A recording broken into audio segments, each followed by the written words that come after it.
Em poucos minutos eu vou te explicar sobre uma coisa que vai realmente te assustar. No mesmo horário em que Sérgio Moro era chamado de ladrão pela esquerda, em uma sessão secreta na CPI do BNDES, Antônio Palocci fez afirmações estarrecedoras. Esqueça o Petrolão. Eu vou te apresentar o maior esquema de corrupção da história humana. O BNDES, ou Banco Nacional de Desenvolvimento Econômico e Social, é uma empresa público-federal, cujo objetivo é o financiamento de longo prazo e investimento em todos os segmentos da economia brasileira. Ele utiliza dinheiro público, como por exemplo o dinheiro que foi retirado do Fundo de Amparo ao Trabalhador, aquele mesmo fundo que teve que parar de pagar boa parte do seguro-desemprego por falta de dinheiro. Em resumo, o banco usa o nosso dinheiro, dos nossos impostos. Uma das obras mais comentadas que foram financiadas pelo BNDES foi o Porto de Mariel, que custou para nós 2,3 bilhões de reais.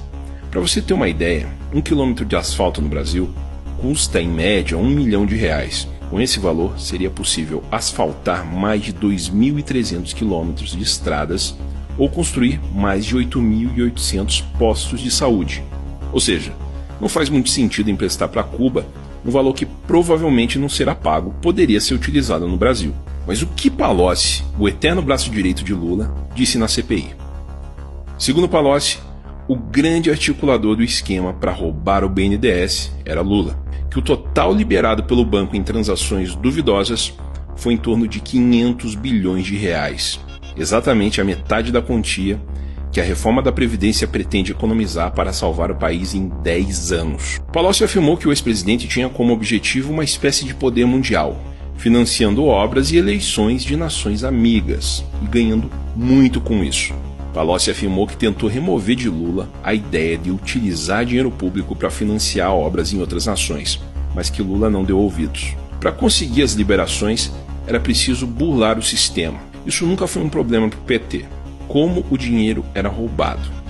Para você financiar uma obra em um país qualquer, é preciso que aquele país tenha uma nota de pagamento. Ou seja, você atribui uma nota de acordo com a capacidade daquele país pagar ou não o empréstimo. Um país como Angola, por exemplo, seria classificado com uma nota baixa, ele não teria condições de devolver esse dinheiro para o Brasil. Mas Angola teve mais de 14 bilhões de reais em financiamento do BNDES aprovados. A manipulação ocorria nas notas de risco e garantias para pagamento dos empréstimos. O país que não poderia devolver o dinheiro, magicamente se transformava em um bom pagador.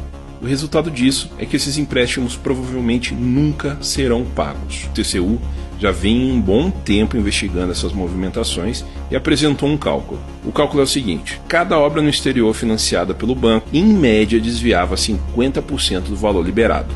Provavelmente todo o dinheiro desviado foi utilizado para se pagar propina no exterior aos agentes envolvidos e provavelmente ao Partido dos Trabalhadores. Palocci confirmou o uso de contas bancárias no exterior para movimentar o dinheiro da propina. Isso quer dizer que devem haver contas no exterior abarrotadas com dinheiro do BNDES em nome do PT. Vamos a um cálculo rápido.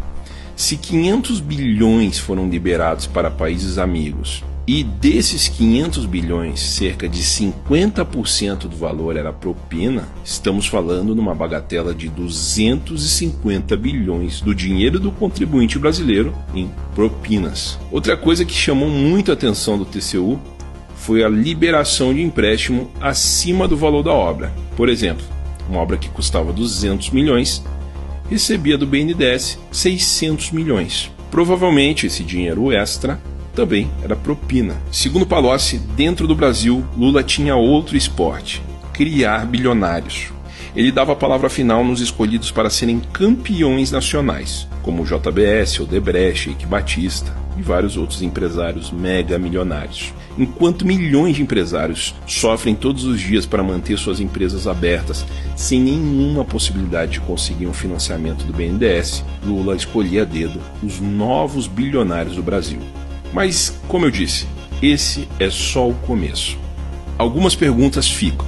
O desespero da esquerda em tentar tirar Lula da cadeia, o financiamento de hackers internacionais, a compra de algumas pessoas da imprensa, tem algo a ver com esses bilhões? Os empréstimos estão sendo pagos? Qual é o verdadeiro tamanho do rombo nos cofres públicos?